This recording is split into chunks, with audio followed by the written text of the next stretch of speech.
बिस्मिल्लाहिर्रहमानिर्रहीम। नाजरीन, मैं हूं आपका होस्ट इमदाद हुसैन शहजाद, लंदन से अपने व्लॉग लंदन टॉक के साथ आपकी खिदमत में अस्सलाम वालेकुम अर्ज करता हूं।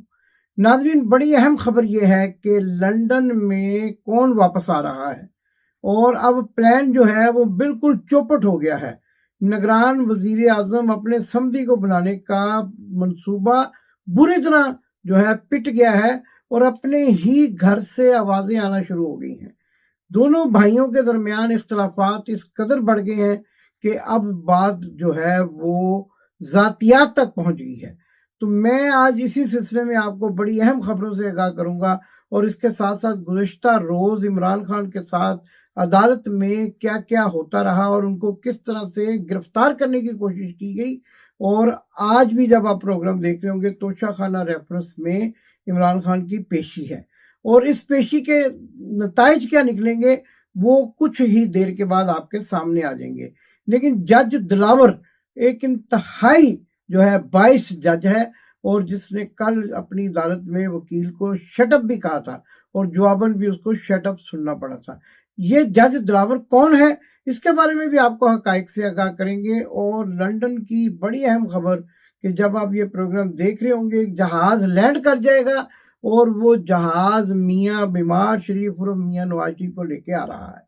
नाजरीन, मियाँ बीमार शरीफ उर्फ मियाँ नवाज शरीफ कुछ दिनों से दुबई और सऊदीया में मुकीम थे, जोड़ तोड़ कर रहे थे, पाकिस्तान जाने की तैयारियां कर रहे थे, लेकिन कहीं से घास नहीं पड़ी। सऊदी प्रिंस और वलीअहद जो है मोहम्मद बिन सुलेमान, उन्होंने तो कोरा जवाब दे दिया कि मियाँ साहब तुसी आराम नाल जाके, अरबी में कहा होगा यकीनन, मैं पंजाबी में कह रहा हूँ कि आप आराम से जाकर जो है अब लंदन में मजे करें, अब पाकिस्तान अभी आपका जाना दुरुस्त नहीं है। और इसके साथ साथ दुबई के हुक्मरानों ने भी उसी तरह कोरा जवाब दे दिया जिस तरह 2018 में अबू धाबी के एयरपोर्ट पर दुबई के हुक्मरानों से मुलाकात करके मामला देखे जाने की दरख्वास्त की जा रही थी। तो नाजरीन, मैंने ये खबर पहले ही दे दी थी कि मियाँ बीमार शरीफ उर्फ मियाँ नवाज शरीफ जुलाई की 26 तारीख को वापस लंदन आ जाएंगे, यानी जिथों दी खोती उथे ही आन खलोती। अच्छा, इसमें एक बड़ी मज़ा खेज बात जो है, बड़ी अहम खबर है वो जो आपको देनी है कि इस सिलसिले में मियाँ शहबाज शरीफ पाकिस्तान के प्राइम मिनिस्टर ने एक बहुत ही जो है वो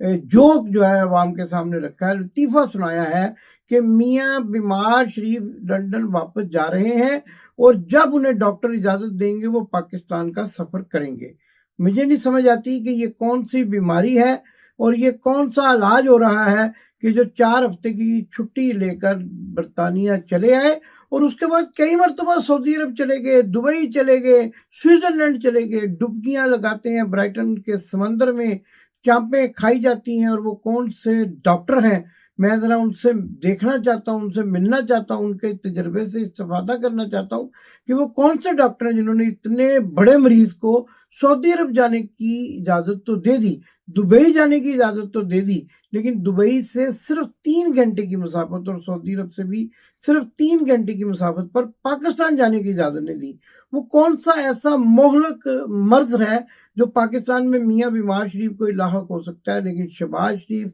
मरियम को और उनके ख़ानदान के दूसरे अफराद को लायक नहीं है। नाज़रीन, ये बड़ी अहम खबर है कि डॉक्टर क्या इजाज़त देंगे और कब पाकिस्तान जाएंगे। पाकिस्तान की 26 करोड़ आवाम को बेवकूफ़ समझा जाता है, उनको ये समझा जाता है कि वो बिल्कुल जो है वो इस कदर कोरे हैं कि उन पर हुक्मरानी करते हुए उनको किसी भी ट्रक की बत्ती के पीछे लगाएंगे तो चल पड़ेंगे। दूसरी तरफ नाज़रीन, मैं आपका अहम खबर से आगाह कर रहा था कि तोशा खाना रेफरेंस केस में इमरान खान को जो तलब किया गया, इमरान खान ने रात के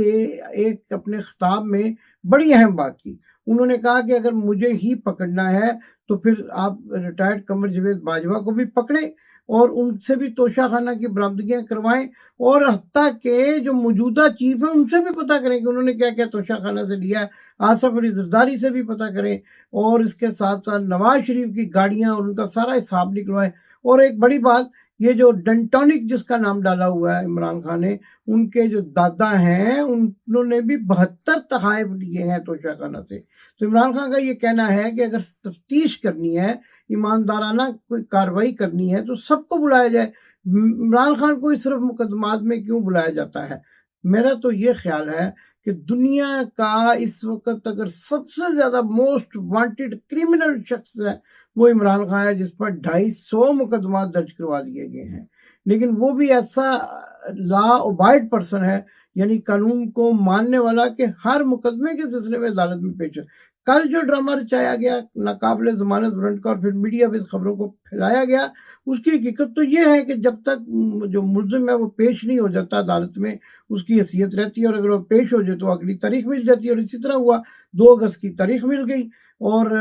جج جو ہے دلاور توشہ خانہ ریفرنس میں وہ بہت زیادہ باعث نظر آ رہے ہیں، اور میں تو اس بات پر حیران ہوں کہ ان کالے کوٹوں کو اپنے کندھے پر رکھ کر دلالی کرنے والے یہ لوگ جج کیسے بن جاتے ہیں، ان کو کون جج بنا دیتا ہے؟ خیر، ججز سے بات تو چلتی رہے گی، اس کے ساتھ ساتھ تو جرنلسٹ بھی ایسے بن گئے ہیں کہ جو اب عمران خان سے بدتمیزی کا سوال کرتے ہیں۔ میں آپ کو کل جو ہے وہ طیب بلوچ کا پورا پوسٹ مارٹم کر کے بتاؤں گا کہ یہ شخص کہاں سے آیا، اس نے کہاں سے جعلی ڈگری حاصل کی، اور صحافت کی دنیا میں قدم رکھنے کے لیے کس کس کے پاؤں چاٹتا رہا۔ اس کے بارے میں پوسٹ مارٹم پروگرام جو میرا آتا ہے اس کو آپ ضرور ملاحظہ کیجیے گا، اس میں ساری تفصیل بتاؤں گا۔ ناظرین، دوسری طرف ایک اور اہم خبر ہے کہ جس کے بارے میں ابھی تک جو ہے حقائق کو چھپایا جا رہا ہے، مکمل طور پر چھپایا جا رہا ہے، اور وہ اہم خبر یہ ہے کہ پاکستان میں 155 یونیورسٹیاں بند ہو گئی ہیں۔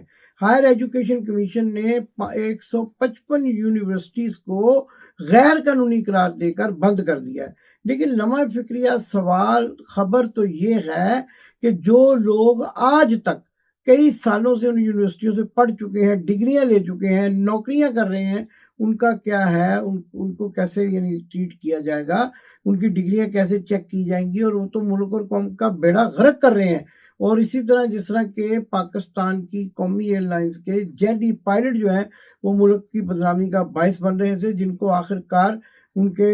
انجام تک پہنچایا گیا۔ لیکن 155 یونیورسٹیاں 155 یونیورسٹیز کسی ملک میں بند کی جانی اس بنا پر کہ یہ غیر قانونی ہے، اور جو ہزاروں لاکھوں لوگ جو ہیں وہ لاکھوں روپے دے کر ان یونیورسٹی سے تعلیم حاصل کر چکے ہیں، ڈگریاں لے چکے ہیں، ان کا کوئی پرسان حال نہیں ہے، بلکہ وہ تو جہاں جہاں بھی ملازمت کر رہے ہیں، اس کا مطلب جعلی ڈگری پہ ملازمت کر رہے ہیں۔ تو اسی طرح کی یہ کہانی جو ہے پاکستان کی سیاست میں بھی چلتی رہتی ہے کہ جعلی ڈگریوں والے MNA بن جاتے ہیں، MP بن جاتے ہیں، پھر 1-2 سال بعد جا کے ان کا جو ہے وہ فیصلہ ہوتا ہے۔ لیکن ناظرین، فیصلے سے بھی یہ بات سامنے آتی ہے کہ یوں لگتا ہے کہ عمران خان کے خلاف بڑے بڑے کیس جو ہیں ان کا فوری طور پر فیصلہ کرنے کی کوشش کی جا رہی ہے تاکہ ان کو کسی نہ کسی طریقے سے شکنجے میں لایا جا سکے، لیکن عمران خان نے بھی جھکنے بکنے اور ڈرنے سے انکار کر دیا ہے، پاکستان سے باہر بھی نہیں جانے پہ آمادہ نظر آتے، اور یہی لگتا ہے کہ اب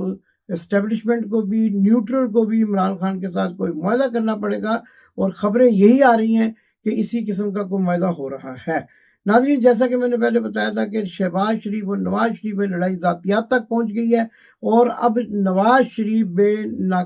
نیلو ناکام مراد جو ہے وہ سعودی عرب سے واپس آ رہے ہیں، اور شہباز شریف ہی جو ہے ان کو بھی مقتدر حلقے کنٹینیو کرنے کا عندیہ دے رہے ہیں۔ لگتا ہے کہ الیکشن اگلے 2 سال تک نہیں ہوں گے، کیونکہ جس طرح سے ہیلے بہانوں سے الیکشن کی راہ میں رکاوٹ ڈالی جا رہی ہے، اور یہ رکاوٹ اس لیے ڈالی جا رہی ہے کہ یہ عوام کے ووٹ سے ڈرتے ہیں، ان کو پتہ ہے کہ اب عوام اپنے غصے کا اظہار بیلٹ پیپر کے پاس، بیلٹ باکس کے پاس جا کر کرے گی، اس لیے انتخابات سے بھاگتے ہیں، اور انتخابات کی راہ میں روڑے اٹکانے کے لیے نئی آئینی ترامیم بھی کی جا رہی ہیں، اور ان آئینی ترامیم کی روشنی میں موجودہ نگران سیٹ اپ جو لایا جائے گا اس کو 2 سال تک توسیع دی جائے گی، اور 2 سال کے بعد پھر الیکشن کے بارے میں یہ سوچیں گے، عوام کی جو خواہش ہے اس کے بارے میں صرف سوچیں گے، لیکن عمران خان کو گرفتار کر کے اور ڈرامہ رچانا چاہتے ہیں، اور بڑا کام جو ہے دکھانا چاہتے ہیں، اور افراتفری بنانا چاہتے ہیں، اس پر یہ عمل درآمد کریں گے۔